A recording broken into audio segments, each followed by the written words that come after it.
Hello' everyone, সকলোকে welcome জনাইছোঁ YouTube channel happy home আছামলৈ। আজিৰ এই ভিডিঅ'টিত আমাৰ অসমত যোৱাকালি অসম চৰকাৰৰ কেবিনেটে এটা গুৰুত্বপূৰ্ণ সিদ্ধান্ত লৈছিল শিক্ষা বিভাগৰ ওপৰত বা শিক্ষকসকলৰ ওপৰত।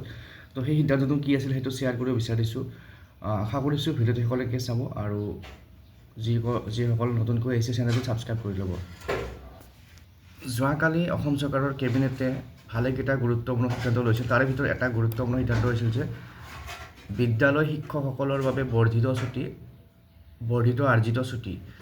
তো ইয়াতে কি লিখা আছে আমি চাওঁ। কেবিনেটে বিদ্যালয় শিক্ষা বিভাগৰ অধীনৰ শিক্ষকসকলৰ মাজত আৰ্জিত ছুটি বছৰি 15 দিনলৈ বৃদ্ধি কৰাত অনুমোদন জনাইছে। অৰ্থাৎ যিটো আৰ্লিভ থাকে সেইটো এতিয়া 15 দিনলৈ বৃদ্ধি কৰা হ'ব। লগতে অসম অসংশোধিত ছুটি বিধি 1934 সংশোধন কৰি আধা দৰমহা ছুটিৰ পৰিৱৰ্তে 10 দিন আৰু অতিৰিক্ত 5 দিন আৰ্জিত ছুটি প্ৰদান কৰাৰ ব্যৱস্থা কৰিছে। গতিকে এইটো আমাৰ শিক্ষা বিভাগৰ বা শিক্ষকসকলৰ কাৰণে যথেষ্ট গুৰুত্বপূৰ্ণ খবৰ।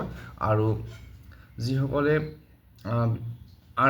আৰ্ণলিভ ল'ব বিচাৰে বা বিভিন্ন সময়ত কেতিয়াবা বিভিন্ন অসুবিধাৰ কাৰণে আমাক শিক্ষকসকলক 10-15 দিনৰ ছুটি দৰকাৰ হয়, দীঘলীয়া ছুটি দৰকাৰ হয়, তেতিয়া এই ক্ষেত্ৰত নিশ্চয় এই চৰকাৰৰ এই সিদ্ধান্তটোৱে সকলোৰে উপকাৰ সাধন কৰিব বা শিক্ষকসকলৰ যিটো প্ৰয়োজনীয় ছুটি সেইখিনি প্ৰদান কৰাত চৰকাৰে বা বিভাগে সক্ষম হ'ব। গতিকে যোৱাকালি কেবিনেট মিটিঙত এইটো এটা গুৰুত্বপূৰ্ণ সিদ্ধান্ত হ'ল। আৰু